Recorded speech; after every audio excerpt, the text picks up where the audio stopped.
everyone. Thank you so much for having me. Yeah, we were debating accents back there. It's Ohio, so you did a decent job. Here today really to represent Kroger. For those of you that are not familiar, we are one of America's largest grocers. And in today's state, we've talked so much about retail media today, and I think what was really interesting when Sam opened is he said retail media will be media in the next few years. And I actually think that's a debate. So that's something that we talk a lot about in the States right now. There's some very passionate CMOs that say retail media is not media. A lot of us on the retail media side say, oh, but it is. And I'm kind of torn, honestly. I think one of the unique things about retail media is as retailers, we care just as much as the brands do about selling product. So there's something really special about retail media, and we should be proud to have retail media networks and for brands to really want to be a part of those retail media networks. As you know today, consumers are not as loyal as they once were. They're also more omni-channel than they once were before, and they also are dealing with a fragmented media environment. This causes a lot of frustration for brands. Not many of them know how to thrive in this industry. Luckily, retailers are at the epicenter of the media space. So today we'll talk a little bit about how retailers can help save brands. So like Sean said, I'm Jenny Holleran. I am with Kroger Precision Marketing, which is Kroger's retail media network. Those not as familiar, we operate at 2,700 locations across the US, reaching over 60 million households, and we drive $150 billion in sales annually. I know I said dollars. Sam, you said you're good at math. You can do the conversion to pounds, but it's a lot that we drive through our stores annually. The great thing about Kroger is we capture 96% of those sales through our loyalty account. That's not through cash. It captures all transactions, cash, card, iPhone, regardless. We're capturing all of that because of the value exchange that we have with our customers today. The way that it started, you would scan your card, you'd get great promotions. We've been doing this for decades. That then turned into fuel benefits. So if you shop at Kroger, you gain enough points and you get discounts on your fuel. We're continuing to evolve that to drive loyalty by giving discounts in fresh produce and other areas of the store that customers feel are valuable to them. So with that 96% of households, people were able to now speak to them about brands that are relevant in their eyes. Again, we have decades of history, so this linear journey, it's not a short-term analysis of what may be popular right now. I know habits from all of our customers and how that we can communicate with them to in turn drive sales. So I believe the most recent stat is that there are 200 global retail media networks. I don't totally buy that. I think anyone can monetize a site, anyone can put out a press release and say that they have a retail media network. It takes a lot of time, a lot of talent, and a lot of energy to truly stand up a retail media network that is powerful.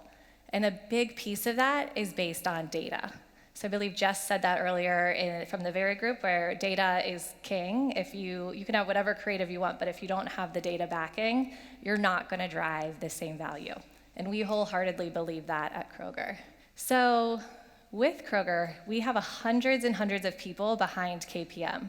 This is another thing to think about from a retail media network. It's not just the front-facing brands that we're talking to. It's not just the client partnerships. It's engineering, it's data science. I don't know where Bianca is, but her excitement around measurement, we feel the exact same thing. It's the ability to understand from our data scientist what results we'll receive by running a program is absolutely fascinating. So think about that in the retail media networks. What is backed behind that? Do you have the resources properly there to enable those brands to drive successful campaigns? So Kroger has built a media ecosystem on first-party data. This is where we are the powerhouse with retail media and media. So you'd like to think of it as two different areas. Retail media can be a channel, which you'll hear me say if you've heard any speeches before, it's a channel and a layer. So retail media as a channel, think owned and operated, think in-store, think anything on your website, Think of it as the layer, as that programmatic landscape. We've talked a bit about TV, we've talked a bit about off-site display. That is where that layer comes in. It's a critical component because we so easily, again, want to put retail media into a box. Is it conversion driving? Is it awareness driving? Should it play in the full funnel? Yes to all of that. It can be all of those things because it's not just one thing. You can drive conversion on site and you can drive long-term value. You can drive awareness offsite and drive conversion from someone seeing your ad if you're hitting them at the right time in the right place.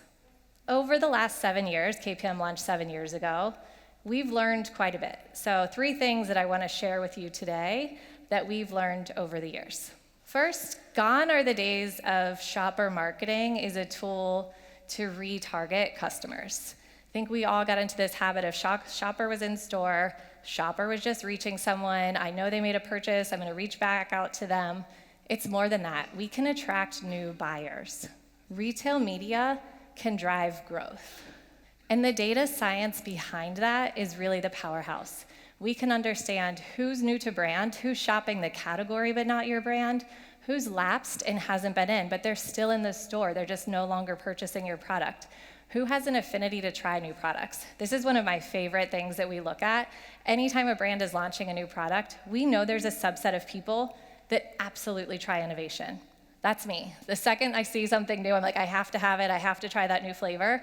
Not everyone is like that. Are you going to waste that impression on someone that isn't going to purchase your product because they stick to their tried and true every single time they come to the store?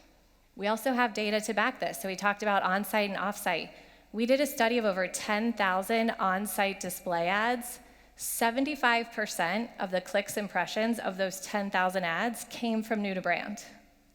So retail media should be one of the very first places that a brand goes as they're trying to understand performance, as they're trying to understand engagement.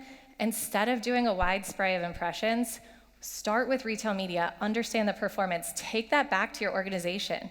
Do people like this product? Are they trying it? Are they repeating that? That knowledge gives you so much power in all aspects of the organization, not just how you're driving your media. So also, retail media is more than just that channel, it's a layer.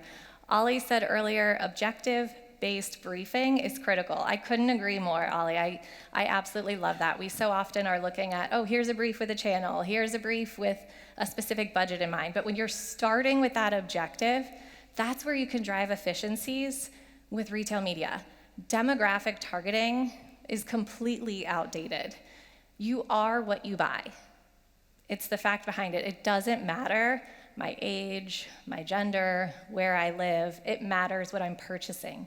Those signals are so valuable as you start to think of what someone else may purchase, how to reach someone else, how to engage, how to add one more to the basket. Not my age group. So be thinking about what are those purchase signals that you have access to that you can then start to run media on. Take that to the brief. Understand that, drive that all the way through. Obviously, we have data to back this. So I was in Las Vegas last week for anyone in the States that was at Grocery Shop. It's a great event. One of the panels said that impressions are back. I almost fell out of my chair. I was like, oh my God, they are not back. Impressions only matter if they drive performance. And so I shared this stat there, and I think it's really valuable, is we have also done another study of offsite media. And what we found is through first-party data sets, data audience targeting, compared to third-party demo targeting, we drove the exact same results with half the impressions. So that is performance. There's billions and billions of pounds wasted every year in just the programmatic landscape in media. Buying ads that are not effective, mainly because we think they're efficient. Think about the impressions, but more importantly, think about the performance behind those impressions. For too long, to that point, advertisers have been optimizing to CPMs. This has created terrible behavior. If all you are doing is looking for the lowest CPM, it's a race to the bottom. That's why we have so much spam. That's why we have MFAs. That's why we have clickbots.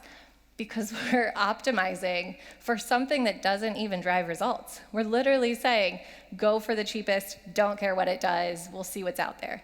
Now in turn, everyone gets all upset once they see that all of their impressions were going to those MFAs, but during the time of that buy, they didn't care. They had to answer to a CFO that was looking at a line item. I will tell you, some of my favorite conversations are with finance departments, understanding what is the impact of the dollar and not just the lowest CPM. They're some of the most critical people to educate. Michelle was up here saying that before. It's all about upskilling. It's all about education. Don't just think of that for a brand team, an e-commerce team, an omni team. Throughout the entire organization, education is critical right now with retail. Of course, another data point, we're backed by a data company, so every time I'm gonna come out here with a statement, we're gonna be backed by data. So another test that we did across CTV ads, we took a look, instead of optimizing to CPMs, we optimized towards sales effectiveness. And from that sales impact, what we ended up seeing, 6% incremental sales, 8% incremental households. This was done by randomized control, which is recommended from the MRC, so it is truly incremental. This is another thing that we have to get behind as an organization. Everyone wants to compare ROAS, ROI, to those vanity metrics of impressions, of click-through rate. So again, make sure that as you're talking measurement, you're truly thinking apples to apples. Just because I'm looking at something that was higher level awareness and it had a lower return on ad spend, doesn't mean it didn't work. You're probably not getting those same results from your upper funnel media partners today. Ask those hard questions, make sure you're looking at the same thing. And then back to Ollie's point, objective-based briefing. What was that KPI from the beginning? So to leave you with those 3 learnings that we have found to be probably the most valuable here at KPM. Retail media grows new brands. It is not just about capturing those that are within your ecosystem today. You're driving conversion on site. In the States, we have gone digital first. A lot of people have asked, why would you go digital first? You have the relationships with the stores. And I say, why would you not go digital first? We have all the first-party data. So I think that's where we're seeing the intersection of the States and the UK right now. But remember, you can get those new brands in-store, online, and through programmatic display, utilizing that retail data layer. We also fuel advertising efficiency. Just because a CPM may be higher does not mean that it's not driving efficiency. You can drive less impressions, you can get the same results. You can drive a greater impact by thinking of that data layer and measuring the KPIs on top of that. And then lastly, we empower advertising impact. Think about all of your media, how you're optimizing it today.